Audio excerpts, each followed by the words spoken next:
আল্লাহ তাআলার কাছে সবাইকে যেতে হবে এবং ফিরে আসার আর কোনো সুযোগ থাকবে না। অতএব আমরা কয়েকটা প্রস্তুতি নিতে পারি বা নেওয়া উচিত আমাদের। নাম্বার 1, আমার ইমানটাকে একটু পরখ করা, যে আমার ইমানটা আসলে ঠিক আছে কিনা, আমার বিশ্বাসটা, আমার ফেথটা ঠিক আছে কিনা, কোনো ত্রুটি আছে কিনা, এটাকে নিয়মিত কারেকশন করা, বিশ্বাসটাকে, ইমানটাকে ঠিক করা। নাম্বার 2, ভালো কাজ দিয়ে গোটা জীবনকে সাজাবার চেষ্টা করা, যে আমার প্রতিটি কাজ হয় ভালো নয় মন্দ, হয় নেকামল হিসাবে গণ্য হবে না বদামল হিসাবে গণ্য হবে।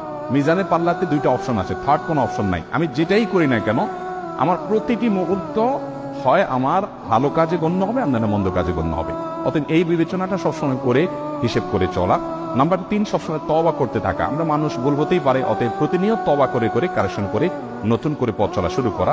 নাম্বার 4, মৃত্যুর স্মরণটা বেশি বেশি করে করা। যত বেশি মৃত্যুর স্মরণ, মৃত্যু নিয়ে ভাবতে পারবো, বিশেষ করে কবরস্থানে যাওয়া। মাঝে মধ্যে কোনো মানুষ মারা যায়নি, তারপর আপনি কবরস্থানে চলে গেলেন আত্মীয় স্বজনের কবর জিয়ারত করার জন্য, কিছুক্ষণ দাঁড়ালেন, তাদেরকে সালাম বিনিময় করলেন, আপনার ভিতরে ভাবোদয় হবে যে আমাকে একদিন আসতে হবে এই জায়গাটাতে। নাম্বার 5, কোনো ওসিয়ত করার থাকলে মৃত ব্যক্তি মৃত্যুর আগে জীবিতদের উদ্দেশ্যে ওসিয়তনামা লিখে রেডি করে রাখা, মৃত্যুর প্রস্তুতির অংশ। এবং সেটা একজন মানুষ তরুণ বয়স থেকে যুবক বয়স থেকেই করতে পারেন, কোনো অসুবিধা নেই।